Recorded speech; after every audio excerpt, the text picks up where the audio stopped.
Hello, Internet! My name is Catherine Barsonistas, and you are watching the Gluttonous Geek presents Munchies and Minis, a tabletop-inspired cooking show where I first make a snack inspired by Dungeons & Dragons or other fantasy or just any kind of tabletop role-playing game, and then work on painting a mini. We are back with Season 2, doing recipes requested by my Patreon community. If you would like to be one of those polling for your which recipe you want to see next, do join my Patreon community. That should be linked in the description below, or down in my profile in Twitch if you happen to be watching this live. Last week we were doing a Pathfinder-inspired recipe, some cinnamon-crusted flapjacks, which I discovered later make quite delicious breakfast taco shells. So keep an eye out for that recipe, or just watch the previous episode on Twitch, or I guess on YouTube at this point if you're watching it on YouTube. This week, this was the other recipe that was tied on my Patreon poll about what recipe to do next. We are making buffaloaf and honeyed corn. Now you're wondering, what the heck is buffaloaf? Well, it's as it sounds. It's a bison-based meatloaf. And the recipe is actually a D&D dish because it came from an issue of Dragon magazine, which was a kind of a reference tool for all these various names of dishes, kind of as a supplement to how you want to incorporate like those kind of dishes and things into any taverns you have going in the game. This dish happens to be from a plains-based tavern, or rather kind of a Native American sort of culture. So what we're doing is going to be a bison-based meatloaf made with wild rice and topped with some honeyed corn. So I will explain more as we go along so I don't lose you. Let's go ahead and start making that. So first, you want to assemble your ingredients. Yes, as you listen to the inside of my fridge as I get stuff out of the fridge. Of course, you're going to need your fresh corn. Bison, mostly, I mean, you're going to want about a pound. I might go a little bit more because they do not sell bison in 16-ounce packages at my grocery store. They only sell it in 12. So we'll see how we're going on that, whether we want to add some more meat or not. Then, to that, we're going to be incorporating some other ingredients that are usually found within early America. So, we're going to be using some green onions. I got about 2 or 3 bunches worth because I couldn't remember exactly how much was going to fit about a quarter of a cup. So, we're just going to chop them all up and see how it does. So, you can kind of go along with me if you're taking notes. And they all stuck to the inside of that bag. All right. Also, what herbs that grew wild in early America? Tarragon, which has a very kind of sort of licorice sort of scent to it. That'll kind of cut through the fat we have in our dish, as well as fresh sage, which I will open that package up later. And now we need our other dry ingredients. For that, another popular food item in the Native American plains were cranberries. A lot of dried fruit and whatnot, so we're going to be using some dried cranberries, as well as wild rice. Now, wild rice by itself tends to get pretty expensive, and you're going to want kind of an instant or short-cooked rice for this dish. So I picked up some rice-a-roni long rice, long grain and wild rice, so it's a mix of long grain rice with wild rice. It's not completely authentic, but you'll be fine. The idea is to get getting authentic flavors, not so much as using everything completely authentic. And to kind of also go off the authentic but not completely authentic, we're going to be adding some cornmeal to our dish once I find where the heck all of my cornmeal went. There's some in there. There's some in there. Wait, is this all cornmeal? That would be awesome. No. Oh! It's cornmeal! Haha! Now, I know cornmeal is more of a... It's like, hello from California. Hello, Landriella. Thank you for joining me tonight on Munchies and Minis. thank you for watching California. It's good to meet you. Always good to have new folks on chat. And yeah, so California, not really quite Plains American Indian, but it's Dungeons and Dragons. We can be a little bit anachronistic. See, I'm doing a massive bake myself. Oh, cool. What are you making, ma'am? Alandriella.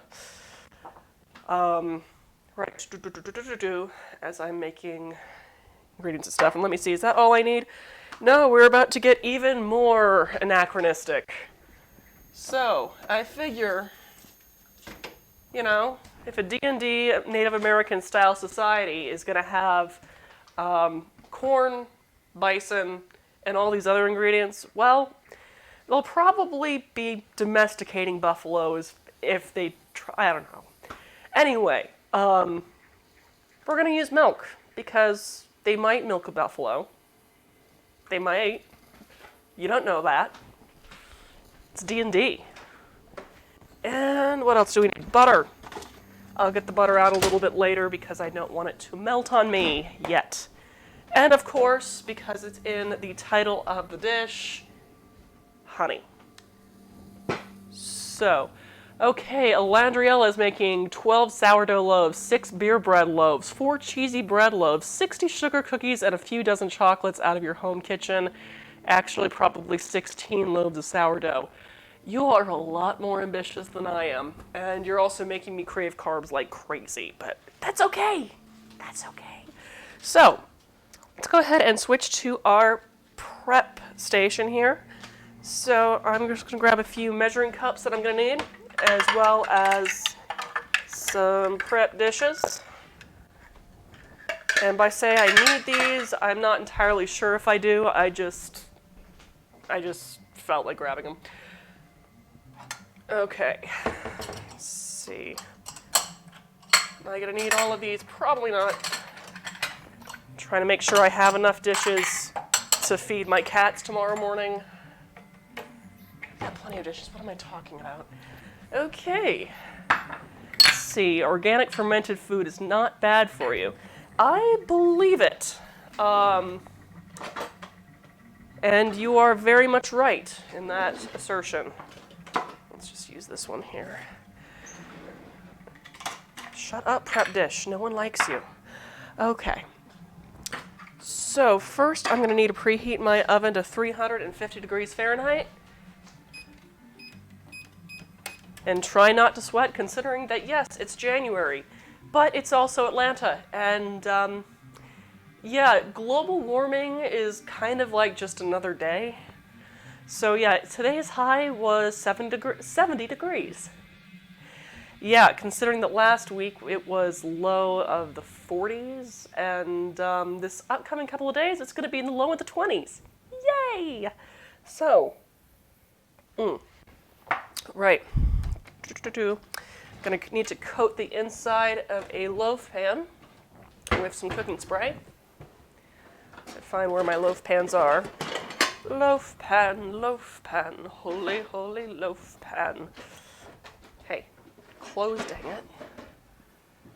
All right. So,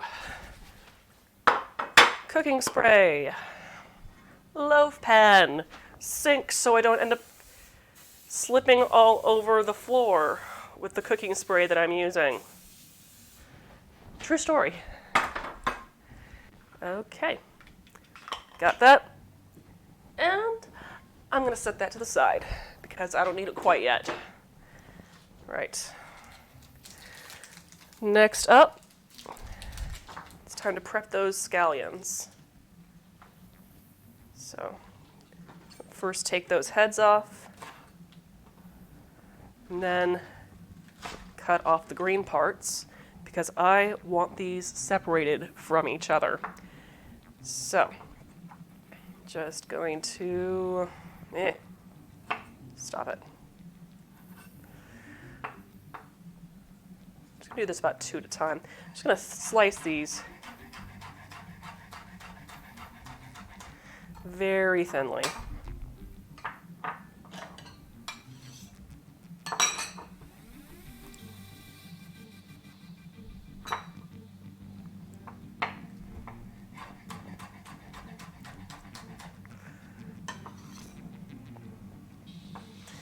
And a lot of times you see on a recipe that you need to keep the white parts and green parts separate on green onions.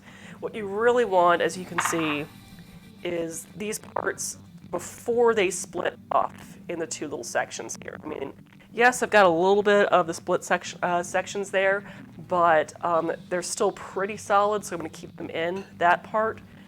And here's the green onion part, which I'm going to be using for garnish for the most part. I'll just kind of sort of mixed in throughout. No, what am I doing? I was slicing 2 onions at a time.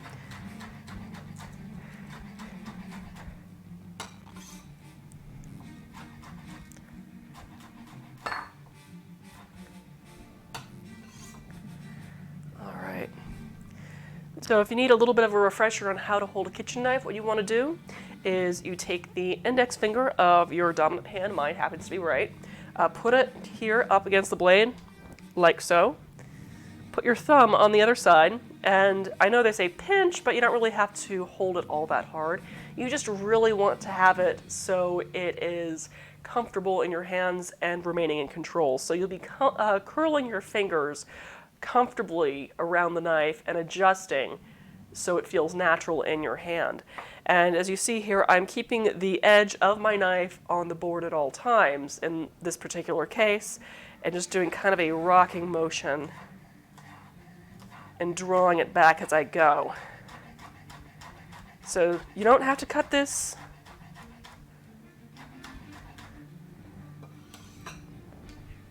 Oof, that quickly. Oof, man. Just to also let you know, the more cell damage you cause an onion, the more likely it's going to make you cry. Like when you're cutting very slowly, when you're used to going very quickly. That said, safety first. Your tears are more valuable to you than your fingers missing from your body. And for all that it's holy, just slow the heck down when you get towards the end. Let's see, so is Twitch food tutorial the only thing you do with your food? By the way, cling film and a computer are like the best friends in the kitchen. Whew. So this is the only stuff that I stream myself on Twitch. I mean, sometimes I also play Shroud of the Avatar, though I haven't really had much time to do so, because a lot of times when I'm about to play some Shroud of the Avatar, a part of me just kind of wants to just sit around in my PJs and not even bother brushing my hair, and then just go until about 1 a.m. in the morning. And then I become very self-conscious about, oh, you're watching me just chop down a bunch of trees or mine silver for the next hour. But beyond that, I also, on Twitch, I play at a lot of my friends' role-playing game streams, like Flipping the Table. I was just on there this past weekend for a fairy tale themed game where I played a halfling with a horrible goose animal companion named Dr. Honkers. It was a very entertaining game. And I also have a Viking themes game I'm going to be playing on Little Red Dots channel coming up late February. I want to say it starts the last Tuesday of February on Little Red Dots channel. But apart from Twitch, oh hi Brawlhalla, how you doing? Apart from Twitch, I run a nerdy food blog called The Gluttonous Geek, where I make recipes inspired by various television shows, books, movies, video games, all of that. If you're a fan of the Adventure Zone podcast, I just posted a recipe for tacos last week, and I'm going to try to get my Golden Compass themed recipe out tomorrow. It's all cooked and everything. I just need to write the post and do all the photo editing and get it going. See, do I ever sell my food? I would love to, but thing is, regulations can be very, very, like FDA regulations can get very sticky, and I kind of risk myself getting in trouble if I try to sell food without an FDA-approved kitchen facility. Also, I'm a writer first and foremost, and it's so much work developing these recipes, shooting them, and then writing everything to go along with it, because it's kind of a literary analysis but with food. Do you ever do any World of Warcraft foods? I mean, small scale, friends and family. I don't sell it to my friends, but I have offered like maybe doing kind of a cooking for friends and family sort of thing at the last minute, but it really just kind of comes down to labor and time. But I have done very large dinners for my friends before. Like I do a, let's see, well, at least I did. Let's see, that's about a quarter cup. 1/8 of a cup, all right. I might actually be okay with a single bunch of scallions. I did a Game of Thrones premiere dinner while, Game of Thrones was still airing. In fact, you can get all the recipes I made for that dinner, those dinners, on my blog, thegluttonousgeek.com. But I also host a yearly wizard theme party, which was really my husband and I's excuse to have a Hogwarts theme party. But since I know not everyone's a Hogwarts fan or Wizarding World fan, and not everyone has Hogwarts memorabilia, it kind of became sort of a magic-themed Halloween party, where wear something that makes you feel magical as long as it's clothes. The dress code is clothes, please wear clothes. And yeah, the past year was the 3rd year running. And I had, some stuff from Hello from the Magic Tavern, as well as Dresden Files. I've got a lot of Dresden Files recipes. Let's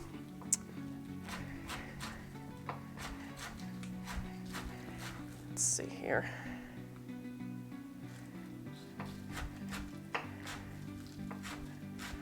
Sorry, my brain's kind of freezing up on me. But yeah, the Game of Thrones dinner ended up being about 17 people last time, about 6 courses. It was nuts. But World of Warcraft, I've done, I want to say 2 different World of Warcraft recipes back before I really got my photography game together. It's been a while. I made a take on Dirge's kicking Chimerac chops, and lava scale minestrone, which I did kind of a, I want to say smoked, I can't remember, I think it was a smoked catfish minestrone soup.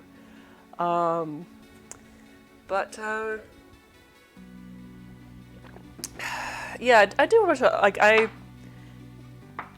don't really play MMOs all that often, except for maybe Shroud of the Avatar, because 1, it's free, and 2, it's actually a very nice community of gamers I really like to work with. Let's see. I could probably get away with putting a quarter cup of each.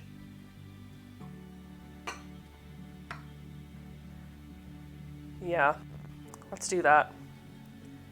Cool. Do about a quarter cup instead of an 1/8 of a cup.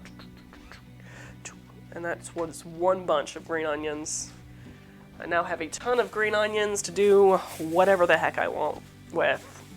And I'm still eye stinging. Yay! Right, the onions are gonna go over here for now. Because, ow. Let's see here. Whew. Other stuff I'm prepping. Right. Tarragon. So, just gonna strip the leaves there. And I'm just gonna show you a quick kind of chiffonade cut to chop these up pretty quickly. Or, you know, you can go the easy way and just use scissors.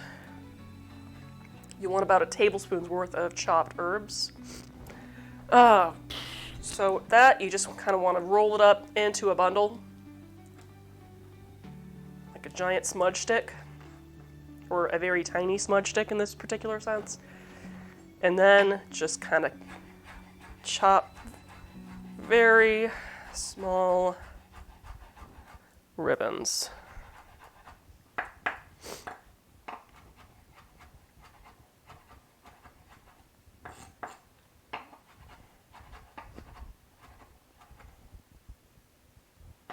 And that is roughly, I think, about a half a tablespoon. Let me check that really quick. Once I find where I put them. Here we are.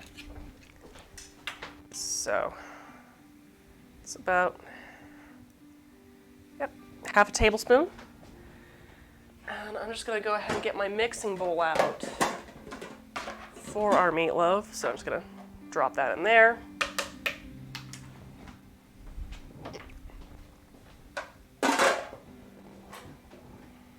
Same with my onions. I might as well just go ahead and measure those out so I don't have to look at it again. So, you want about 1/4 cup of each. So this is about 1/8 of a cup measuring cup.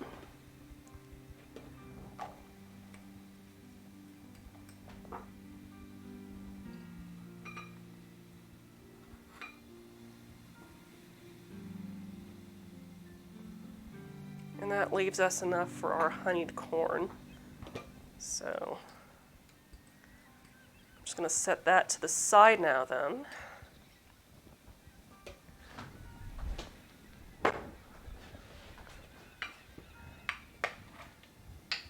Yeah.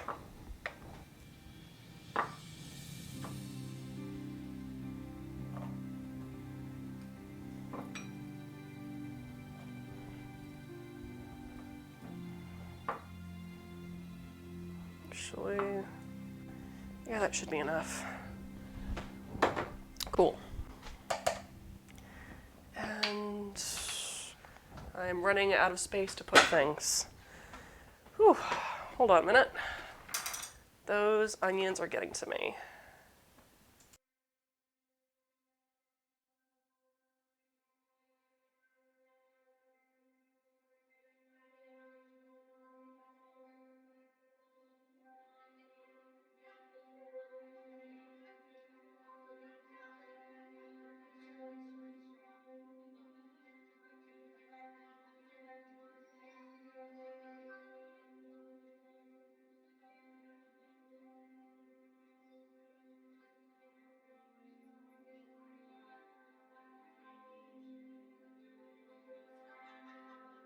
Okay, now I need to chop up my sage. So, just gonna start out, I think, with this sprig here.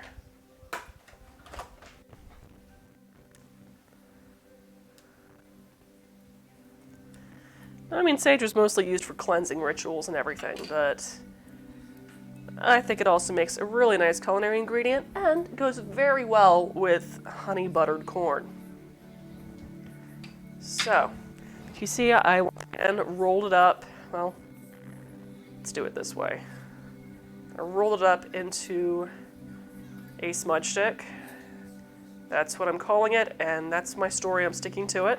And once again, you do the whole kind of very thin ribbon slicing here. Just gonna hold on to those stems. And then, as soon as I got those ribbons cut, just gonna give that a rough chop. That's probably more than a half a tablespoon, but it's okay. We'll just throw that in there anyway.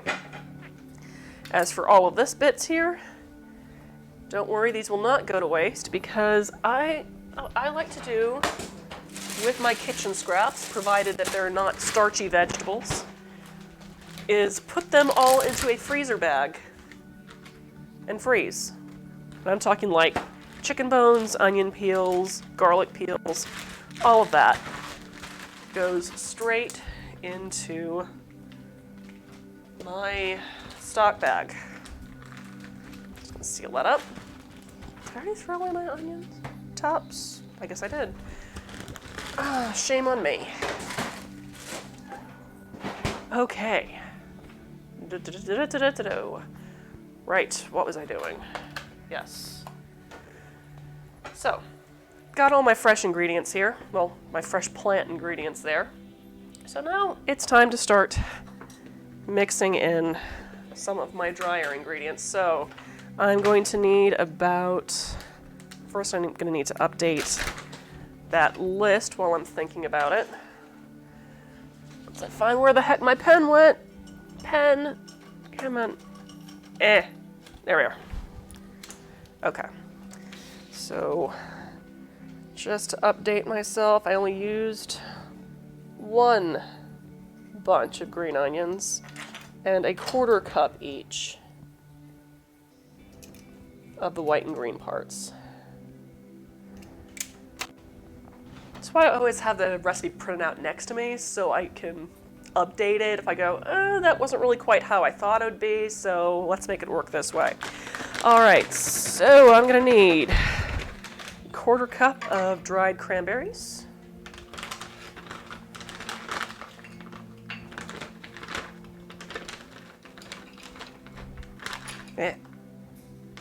Yeah, get in there. Okay.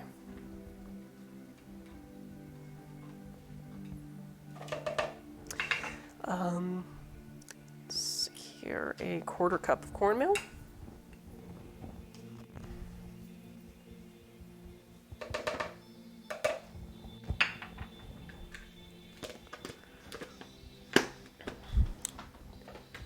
A 1/2 cup of that rice, which you'll find that in one of these boxes you'll have exactly the amount of rice that you need. You just want to omit the seasoning packet. You're not going to need it. We're going to be using our own seasoning, and I really don't want the flavors to counteract with each other. So just to make sure that we're doing things right here, it's 1/4 cup. That's going a little over, but that's okay. It's so negligible at this point. So we got all of those ingredients together. Well, as where the heck did my salt go? Salt, salt, salt, salt, salt. Salt. Salt, salt, salt is on my dining room table. Well, kitchen room table. Hi, Shorty. Woof, woof. And just to let you know, I've got about 3 cats wandering around here, so if you happen to see one wandering in the background, that's one of them, I guess. All right, so big pinch of kosher salt. And just for reference, when you do a pinch of kosher salt, for one, use kosher salt.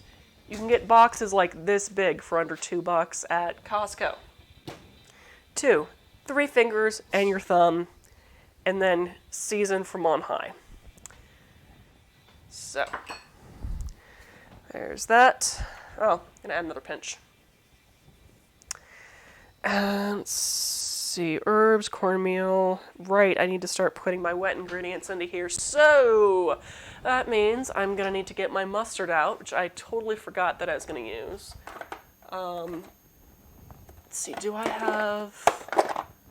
Thought I had brown mustard. Ah, here we are. Stone brown mustard. Mustard, also another wild growing herb.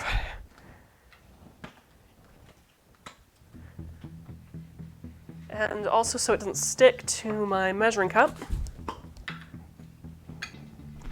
Cooking spray, measuring cup.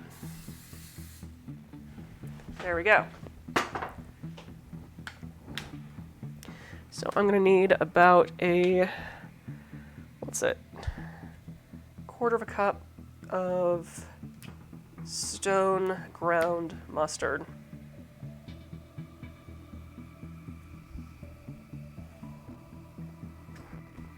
As ketchup was not a thing, and as an acronym opportunistic as I'm going, I also don't want ketchup to overpower this. Yeah.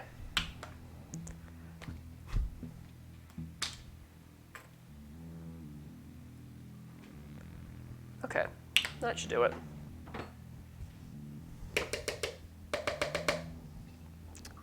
Then, quarter cup, wait, yeah, quarter cup of mustard, not half a cup. Whew. Quarter cup of milk.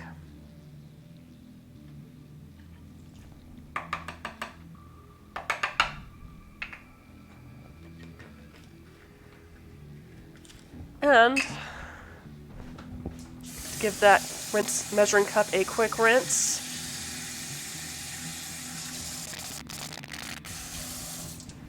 Give it another spray, because we're going to be using total about a quarter cup of honey in our dish. Not in the meatloaf itself, but just go ahead and measure it out and put it all into a prep bowl.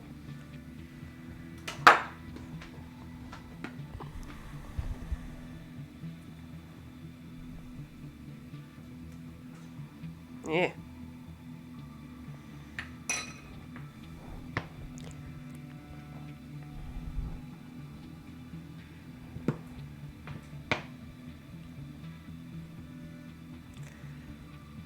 I promise you will use all of this. Okay.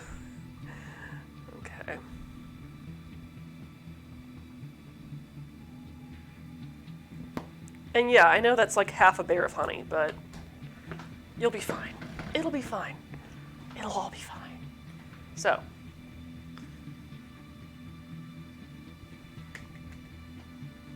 prep dish.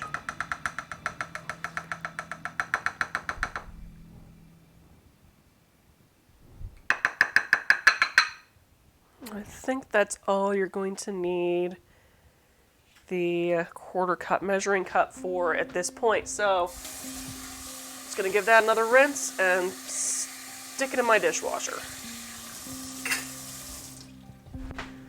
And this, after I get what I need from it, which is a tablespoon of honey, cooking spray, here we are.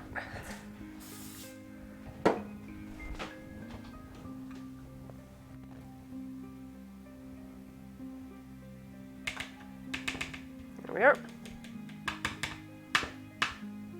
I'll just keep that in the honey. Cool. Right, so that means I just need to put my bison into there. So, first, got about 12 ounces here. And just gonna open that up with a steak knife.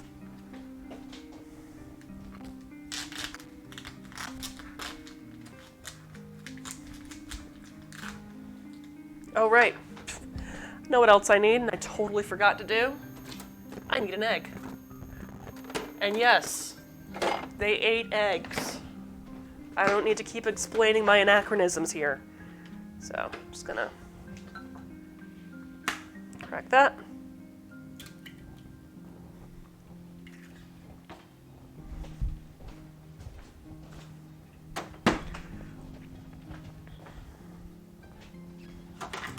Keep my computer from going to sleep. All right.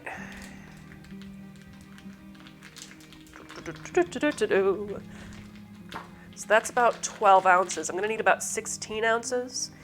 So I'm just going to need a third of that remaining bison. What am I going to do with that remaining bison, you might ask? Well, I'm going to make myself a burger when I get back home from work tomorrow. It'll be my treat to myself for getting things done. Yay. It's okay to treat oneself that from time to time. Come on. And the reason why I'm using steak knives on this is I don't have to ruin my regular knives, and I don't have to wash my kitchen shears. Alright, so just gonna try to divide this into thirds? What am I talking about? It's a block. Of course you can totally divide it into thirds. So...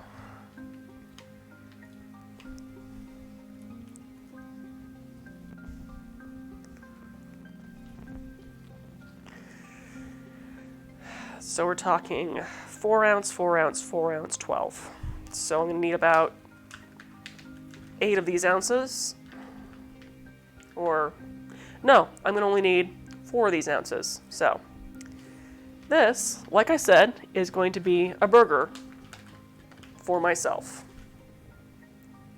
which I will then form into a burger once I get this all mixed up. Okay. Cool. So, I have all my meatloaf ingredients. It's time to mix it all together. So you're just going to do that with your clean hands. So. And yes, this is a very sloppy mess. It's okay. You want to know why? Because that rice is going to expand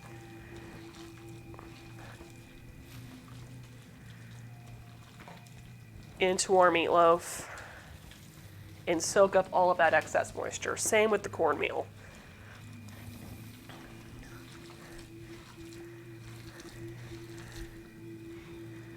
What is that? Is that? Oh, it's a cranberry. That's supposed to be there. It's okay. All right. Now you want to kind of loosely blend this all together so all of it is kind of uniform, but you don't want to pack it down. So just so it's got kind of an even mix throughout, but still loose enough. Okay, just going to try to make sure I have all of this together.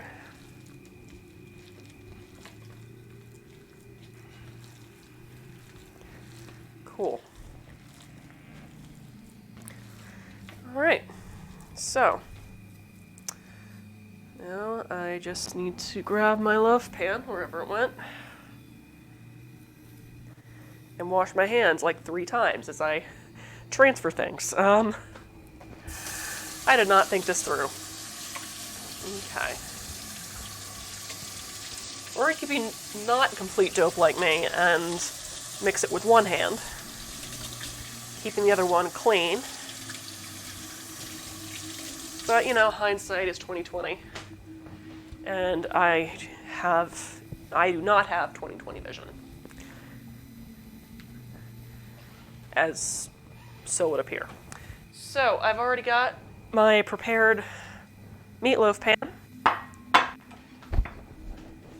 And I'm going to do something else that's kind of smart, so I don't have to wash my hands again. Spatula! Haha! Okay. So, hey, get in there. Cool. So,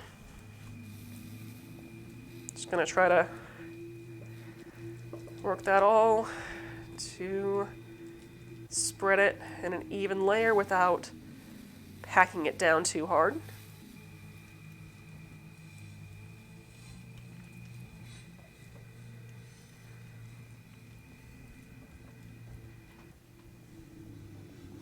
Cool.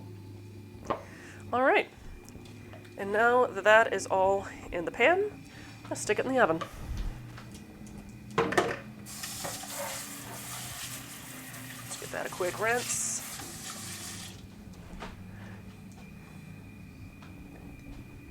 And there we go. Let that bake for, is it even?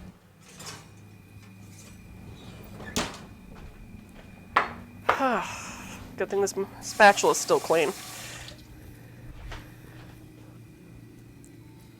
Kind of check the size, especially if you have a glass-sided meatloaf pan. Okay. There we go. Now we can put it in the oven. And I'm going to check on it in how long? Let's see here. How long did I write on here? I spilled tea? That's tea. Okay, good. That's tea and not buffalo juice. Let's see. 15 to 25 minutes, or until it reaches about 155 degrees internally. So, I'm just going to set it for 15. And while that is doing its thing, I'm going to start cleaning some things up and then work on the second part of our dish here. So, go away. A lot of these things can go away. And therefore, I actually have a clean work surface, which is important when you're cooking. Clean as you go. You will save yourself so much sanity to clean as you go. Whew, okay. Don't need this, don't need this. Oh, I might hold on to this for a little bit of garnish at the end. Cornmeal. Do. Right, I was gonna make myself a burger patty. So for that, I want a Tupperware.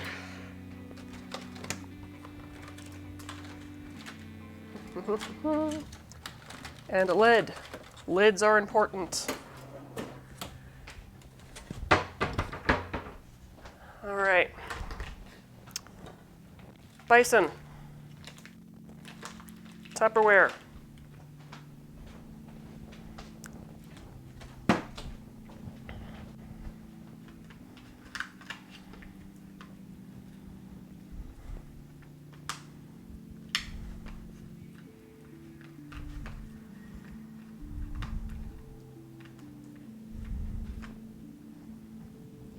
Do I really need to eat a half-pound burger to break my fast tomorrow?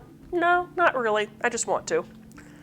I could form it into 2 quarter-ounce patties. I could. That way I have bison burger to break fast Thursday and Friday. What the heck?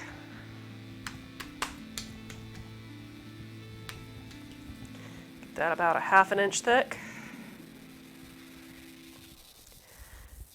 And I'm not actually creating a divot on this because I'm going to be cooking this in a cast iron skillet tomorrow.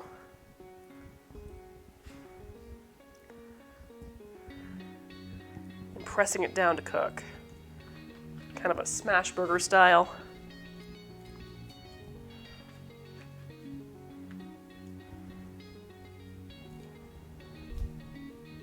Eh. Damn. Okay. It's not perfect, but it'll work.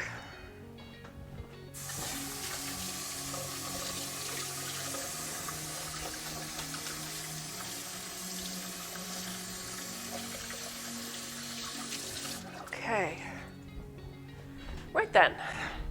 Towel. There we are.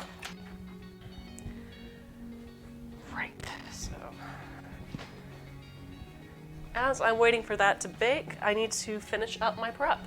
And this really is the easiest way to do this, because otherwise you're going to be prepping for a long time while your meatloaf can be cooking. And no, I'm not putting these burger patties in the upper cabinet. I realized I went into the upper cabinet because I needed a bundt pan. That's how we are going to cut our corn off the cob. Now, granted, feel free to, get, pre-cut corn if you really want to. In fact, I mean, honestly, you can go like this. Cob's already shucked. Personally, I like getting it while they're still in the, corn silk and everything, but Kroger does not currently seem to be selling in that way, so yay, not really. So, things falling all over my workstation. Do I need anything else from you? No, I don't. I'll just keep that on the side. Okay. So, corn, bunt pan, knife, a lot of time saved. You're going to want about at least a cup of fresh corn for this dish, by the way, because this will be our topping. Feel free to serve the meatloaf, whole with this honeyed corn topping on top, or you can do what I'm going to do for my photos, which is slice it up before adding the serving of corn on top of each slice. So, let's see, how much do we get from that ear? Probably about a half. It looks like a half a cup, but I can be completely wrong on that. That is, about a half a cup. So we're probably going to need only about 2 of these. However, I'm going to go ahead and slice up all of this corn because while I'm doing this, it came with a little bit of husk. Nice. While I have everything out anyway, I can just go ahead and get all the corn off the cob and put in my bag of corn that I already have in the freezer. So this is, part blog making and part meal prep. And the nice thing about that is that means I can just throw a handful of corn into whatever I want later on, which I might do for my husband's workplace's chili and cornbread competition. Now, I've got a cornbread recipe. It's based off of, the whole cornbread in a box sort of thing. But it is magic because it uses ricotta cheese and sesame oil. So it's actually kind of a cornbread cake, which is fantastic with some butter and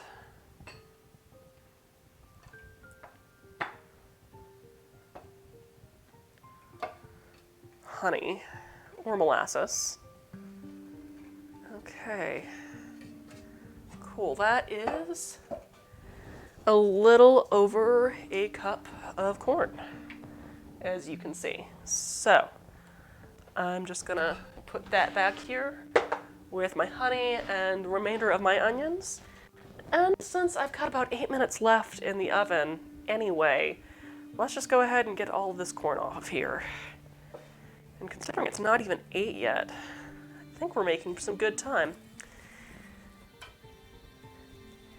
So this is probably not the first time you've seen me do this on Munchies and Minis if you've watched the show before. The other recipe I did this for was for a succotash stuffed steelhead trout, which was quite excellent, by the way. If you don't know what succotash is, it's a mixture of corn, lima beans, and onions, sometimes squash. The whole Three Sisters things usually kind of factors into it, but made with some butter or bacon fat, it is divine. And considering that I have the trout, strips of steelhead trout in this recipe, wrapped in a strip of bacon and then baked. So it's kind of like little fish medallions with succotash. All the flavors work quite nicely together. Let's get the rest of that corn silk off of this ear of corn.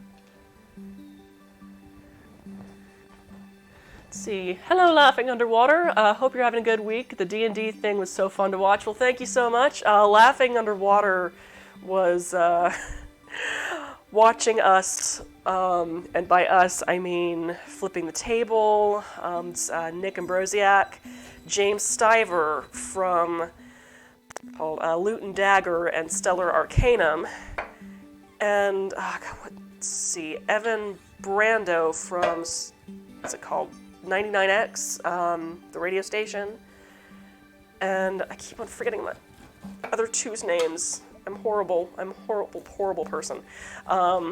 We were all playing D&D in this whole kind of fairy tale set. where we have 2 knights, me as the halfling with a goose, a grave cleric, and a wizard. See, Allison is one of the 2, okay. And yeah, we were tasked in helping this young man save a princess by fighting a dragon. Where's all my corn? I know there's corn in here. Corn! Aha! Corn! But yeah, it ended up, it started as being one of those standard, save the princess sort of things, but yeah, considering our group was just so incredibly dysfunctional, lovingly dysfunctional, mind you, but dysfunctional, it ended up being kind of a, do you know the princess? Well, consent is next to knightliness, so, tell you what, we're gonna help you rescue her, and then we're gonna help plan out your first date, or help you ask her out on a date. And it ended up becoming kind of a take on The Bachelor. It was pretty crazy. Where, yes, we had James Stivers, wizard, admitting to my goose animal companion that he wasn't always a human, and it turns out that he's been in love with Dr. Honkers this entire time. And yes, it was pretty nuts. I kind of played a goose with a foghorn leghorn accent at one point. Yeah, I'm honestly missing the game already. I want to go back and play Dr. Honkers, even though it's mostly just going to be like me and Stiver honking at each other. Wow, that sounds really gross. Yeah, if you know what I'm talking about, James Stiver is I Am Stiver on Twitter. I suggest you follow him. He is an entertaining individual, and both of his podcasts that he is in, Stellar Arcanum and Loot and Dagger, are both fantastic podcasts. Very much highly recommend. Oh, goodness. Let's see, right. My corn is sliced off the cob, so... Right. Okay, so now I just need to have that meatloaf come out of the oven and rest. So that means, see, you're clean. Let's put you back. Let's see, what other games do I have coming up soon? Let's see, what was it? Physical honking degree? No, Dr. Honkers worked very hard for that PhD, his personal honking degree. Which that's honestly just what flipped into my head when they were asking what the PhD stood for. And yeah, I mean, it could have been professional honking degree, but no, it's personal honking degree, which, okay, that's a thing. That's a thing that my mouth just made up, like, right now. Yay, anxiety and people watching you. Goodness. What else was I gonna say? Games coming up. I'm gonna be in Little Red Dot's North Sea Epilogues game coming up in late February. I want to say it starts the Tuesday of the last week of February at 7 p.m. Eastern on Little Red Dot's channel. I have no idea who I'm gonna play yet. Thing is, North Sea Epilogues has different roles in a clan that your character can play, and we're trying to keep it so no one has the same role. So I need to figure out what the heck I'm playing. To give you an idea, if you follow role-playing podcasts or streamcasts, we have Kika VO, as well as Flying Cirrus, Kika, Shauna, Air Savad, me, and Opera Geek. So, yeah, we all know who Opera Geek's gonna play. She's gonna be the Skald. The rest of us, however, I'm like, I have no idea. None whatsoever. I'll figure it out probably within the next week. Then after that, well, before that, I'm going to be visiting Staten Island come this first week of February. I want to say, I will be there in Staten Island, New York area from February 3rd to the 7th. Well, flying in the 3rd, flying out the 7th, or... Hold on, let me check a calendar real quick. I just realized timing is a thing, and that's the wrong calendar. How are you looking? That probably go another 5 minutes. We're gonna put another 5 minutes on that. No, I'm flying in on the 4th. I'm going to be on Audio Dungeon's Streamcast on Wednesday, February 5th, and I will be making a recipe ahead of time to bring in and have the cast members eat, but I need to talk to the guy who runs it, because I was trying to say, hey, I'd like to play in the game too, so I need to say, hey, what level of character do you need me to roll up for a quick sort of guest NPC sort of thing.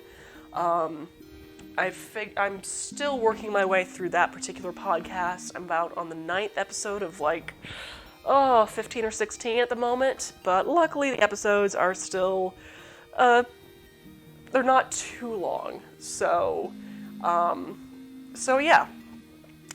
I will be making up a character for that, or at least try to play on that in Staten Island for an hour on this streamcast that has 6,000 followers, which is pretty awesome. And I will admit, part of it is is one thing to make a recipe and then have someone else cook it and have bring in is oh, this person made this. It's another thing to come in and actually to let their audience get to know me, but also be able to play along and show that, hey, I'm into this whole D&D thing too. I love it. Let me come and play. Because really, that's why we're really into it to begin with. We're all about escapism and getting to be somebody else for a little bit, or to be kind of an exaggerated version of ourselves. So I'm looking very much forward to that. Oh, goodness. Beyond that, I think the only other plans I have coming up is Gen Con in July. So, yeah. Goodness, I went to buy tickets for that soon, aren't I? Right. Going at 5 million miles an hour. I'm going to take a look at that meatloaf really quick here. See if it is soaking in. It smells good. Definitely can say that. But definitely needs that extra 3 minutes. I will admit that when I put this recipe together, I was basing it off a rice meatloaf recipe that uses ground beef. Now, ground beef usually takes longer to cook. So with bison being so lean, you really want to watch it to make sure that it doesn't dry out too quickly.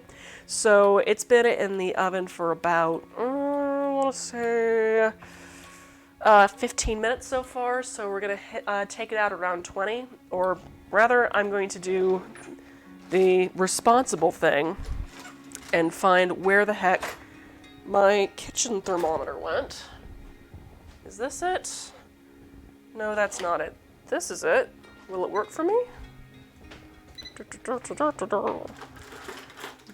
durka, durka, dur. All the various barbecue probes. Just kind of... Alright, so I want this about 155 degrees. And that is what I'm going to put it at. What on earth? No, you're not at that current temperature. Let's see here.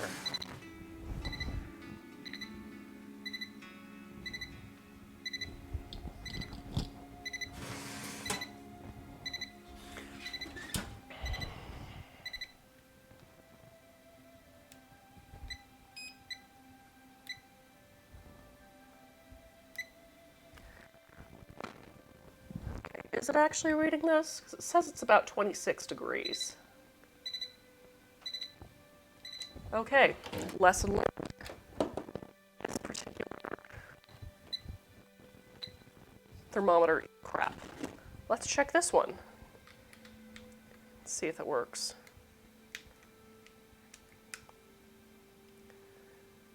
Okay, it's at 159 degrees. So I would say that that is done.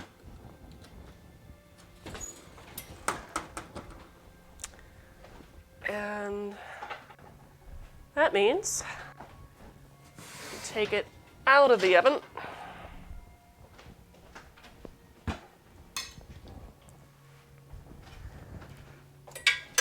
Probe goes in there.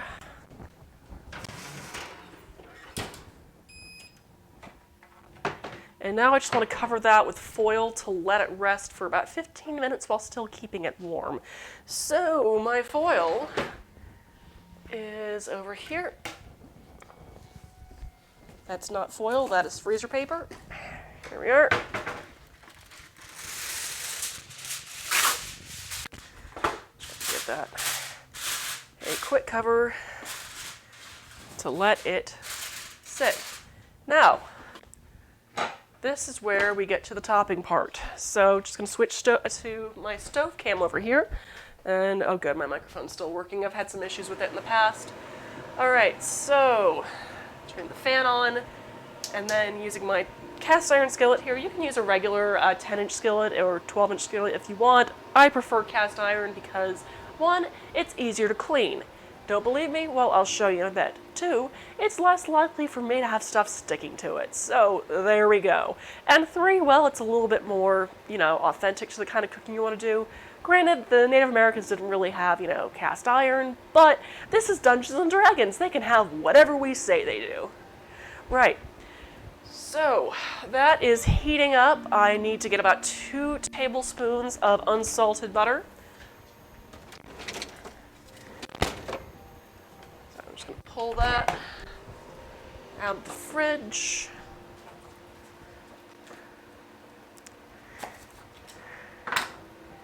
And next up, I just want to throw that into my skillet and get it to start melting. And I have right now over a medium flame. Next up, grab myself a spatula here.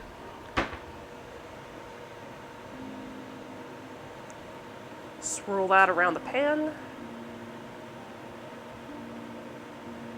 But I'm not going to add my stuff in until it is fully melted and nice and foamy like that, but I still want all of my butter in there. So, right, next up.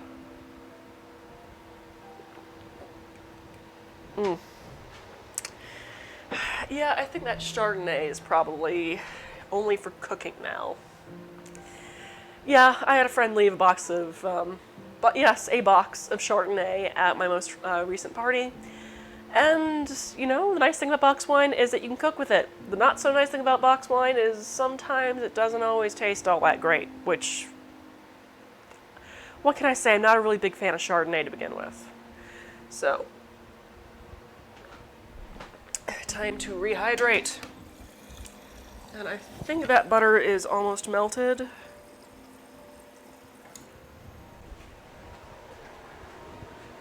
Or at least melted enough. Yeah, that is foaming. I don't really quite want it browned, so first, get the recipe that I wrote over here. Right, yes. I'm going to stir in the corn.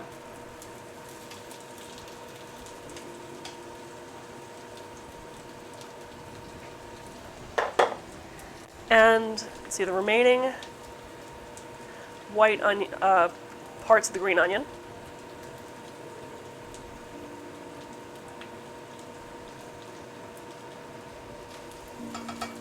And a pinch or two of kosher salt. It's about a generous pinch right there.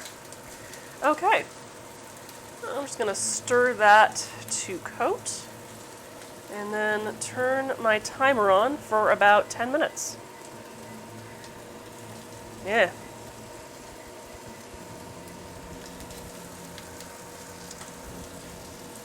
And just kind of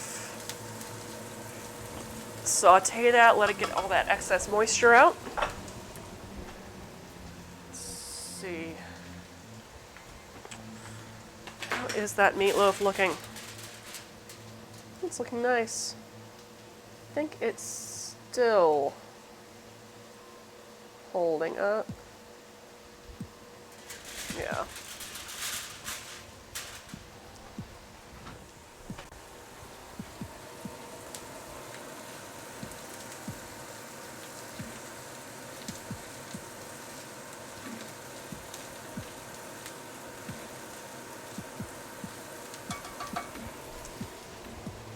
Okay, let's see what kind of time we have here. Oh, I still have like an hour left in the stream. Perfect. That means we'll have time to not only finish this dish, but we're also going to have time to get some painting done, which is great. Because it has been a while since I've done some painting that wasn't, you know, Christmas ornaments.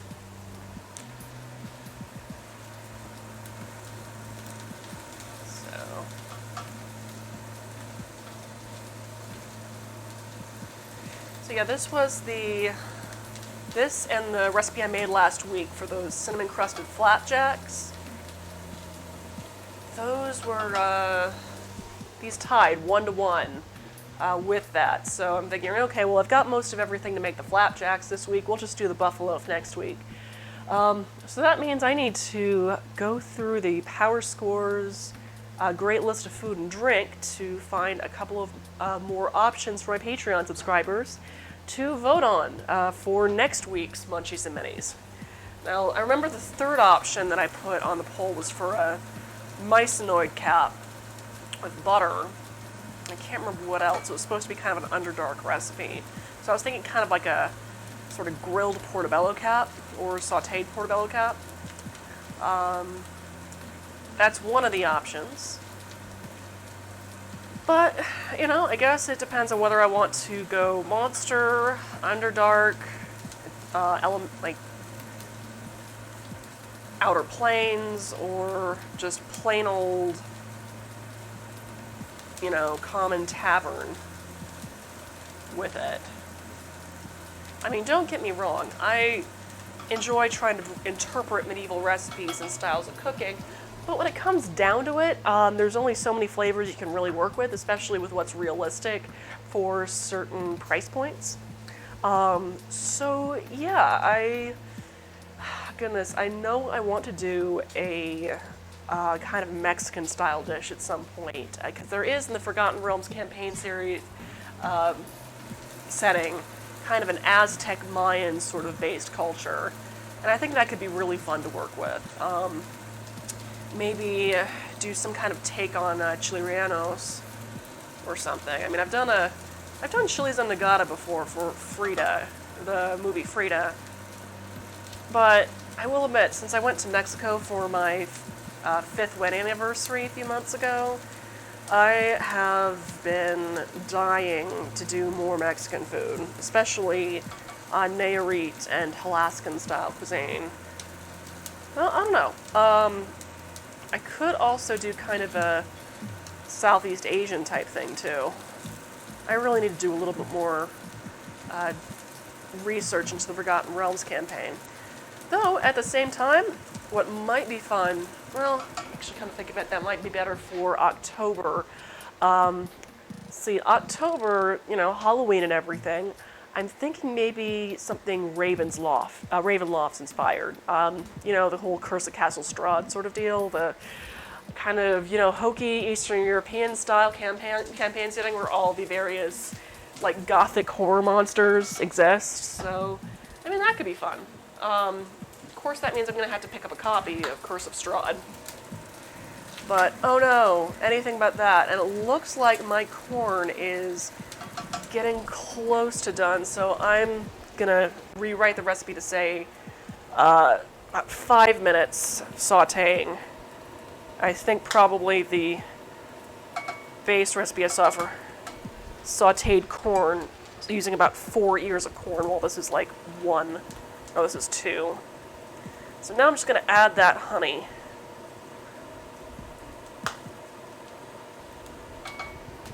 And kind of stir that into coat. Let that melt.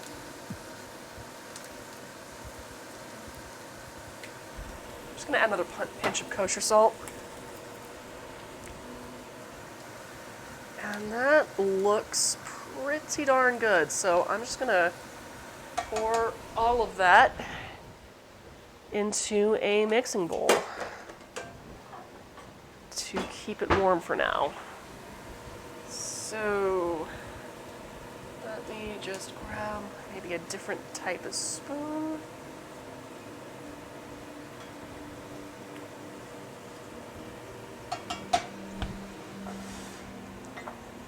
Ooh. Okay. This is not going to be fun. All right. Let's do this. Before I end up burning it. Okay.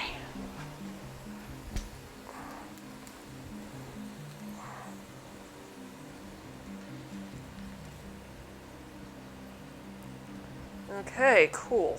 That's all of it.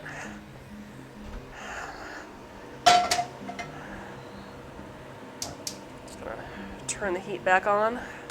Pretty hot. And then I'm just gonna cover that with foil. So I think it's been about 5 minutes, which means I want another, probably 8 minutes on the timer. No, timer, not main microwave. All right, that's heating up, so I just want to do a quick clean. So clear my sink really quick, as much as I can. Next up, pot holders. Okay, that is getting nice and hot. Just gonna check the heat real quick on it. Oh yeah, perfect. All right, and hopefully not light my oven mitt on fire while I'm at it.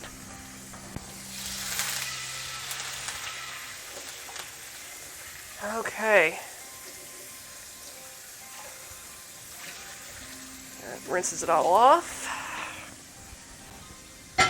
Put it back on the stovetop. Switch that over there so you can see what I'm doing. And then I'm going to take 2 sets of paper towels. One, to dry off that excess moisture. And next up, second, cooking spray. Very light coat. And then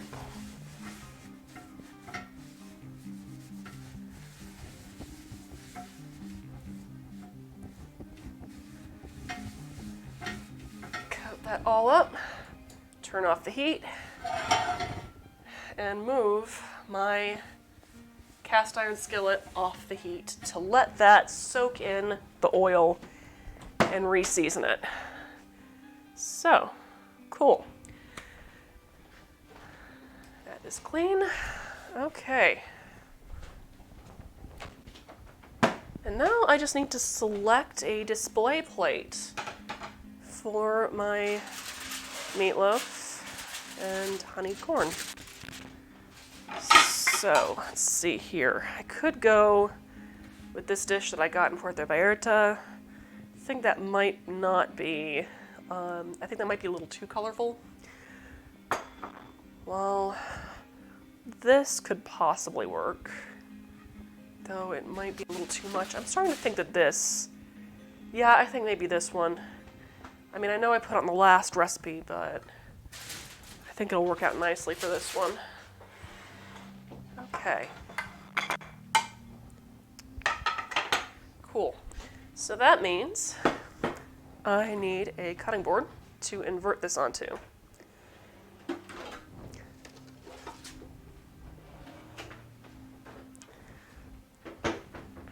just going to cover that up with that for now. And let's see how this is doing. Still looking good, still smelling good. And then my remaining green onion parts, which these are going to be used for garnish. So, alright, that means I can do a little bit of cleanup here while I wait for that extra 5 minutes to go. Like I said, big thing about cooking at home, clean as you go. You will save yourself so much time and all of your sanity, especially after you've been doing this for over an hour. And this is in fact the second meal that you've cooked within about a 3-4 hour time period. Because yes, guess what? I had to also make dinner tonight. Which, is fine. I mean, you honestly get used to it. Especially if it's a case of, if you know how to reheat things in the oven. Yeah, so I made this barbecue chicken, chicken thighs, that I, what's it? Words exist. What are words again? That's not gonna work. That works. And that kind of works. And silverware's gonna have to go in the next run. Unless, maybe, no. Right. That's gonna have to go in as it is. Maybe a few things else once this is done. Okay, yes. As I was saying, I made barbecue chicken, chicken thighs, which I already had marinating for the past 2 to 3 days, in the leftover barbecue sauce that I was testing for a Dresden Files recipe for kind of a Ebenezer McCoy-inspired baby back pork rib. I had leftover sauce. I mean, this is good sauce. I don't want it to go to waste. And if you were wondering what's in that sauce, it's not on my blog. That will hopefully, it could either be another blog post recipe, or I'm hoping for it to be used for something else, also Dresden Files related. But yeah, can't really say what because I don't have anything official yet. So, but yeah, it uses scotch and the same kind of seasonings that you'd find in haggis, like coriander and black pepper. It's really good. But also have brown sugar in there and kosher salt, and it's had a little bit of that extra barbecue rub on there as well as the sauce baked in the oven. And then I just had these leftover roasted potatoes and Brussels sprouts that I just threw in there to reheat. It was nice because put the oven down low enough and you can basically keep everything warm as soon as you cook it for about at least an hour or 2 after you actually make it. So yeah. I cooked, I cleaned, and then I cooked again, and then I cleaned again. Let's see, we've got about a minute left of me babbling until we get to the reveal on our Buffaloaf. Ooh. So, I do thank you all all you guys for staying with me during all this time. But now I'm not leaving yet. Like I said, I'm going to, as soon as I get this all kind of together and plated, I'll probably start painting.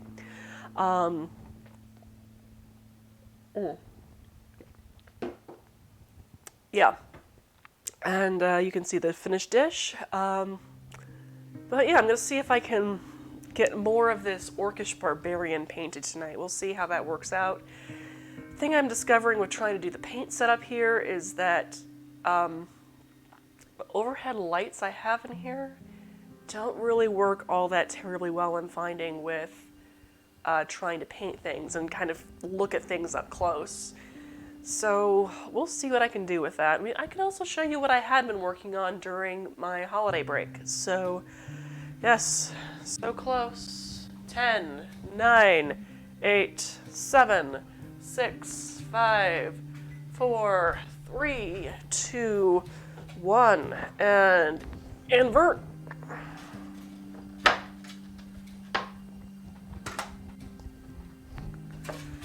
Okay.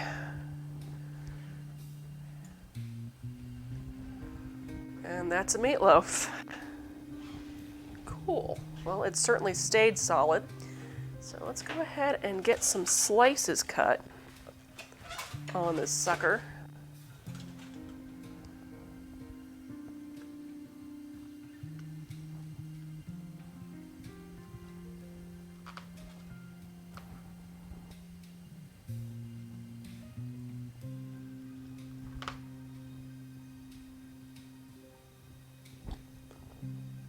Okay, good. The rice is cooked all the way through.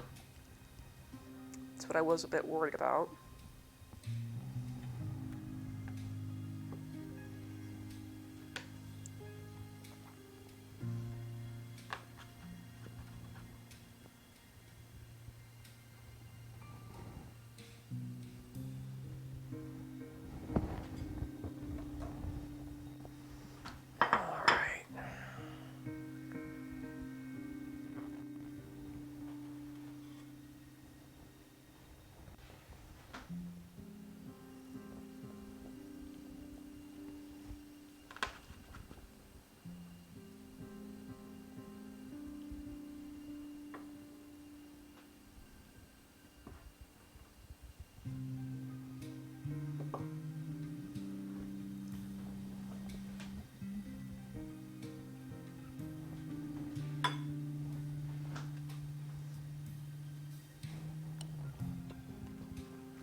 Okay, so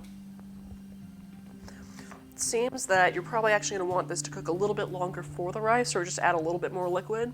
So I would say you're probably going to want to add about, oh goodness, I would say probably another 1/4 cup of milk to have that extra bit of liquid, and you also probably want to cook it for another 5 minutes.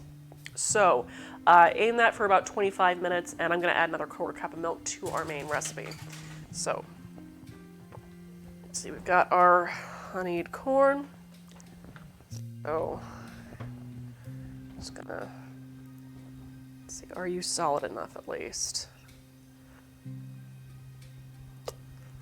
That's interesting how it didn't completely cook right there.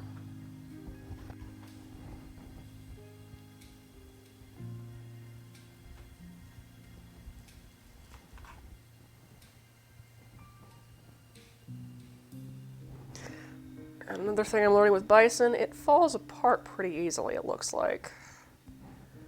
So.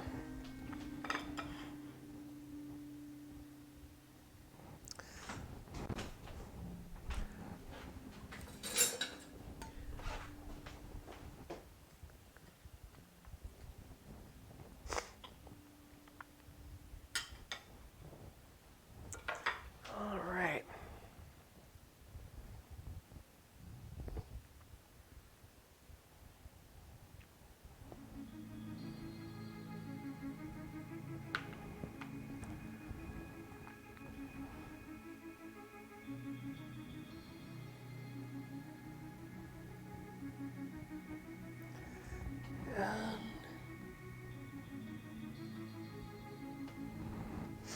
Got a few dried cranberries.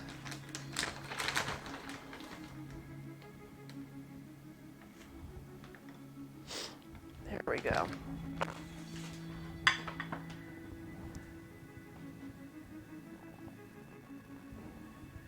All right. And that is our dish. It's looking really nice. I'm just going to put this to the side so I can take a photo of that later. But in the meantime, I kind of want to try this with a bit of corn.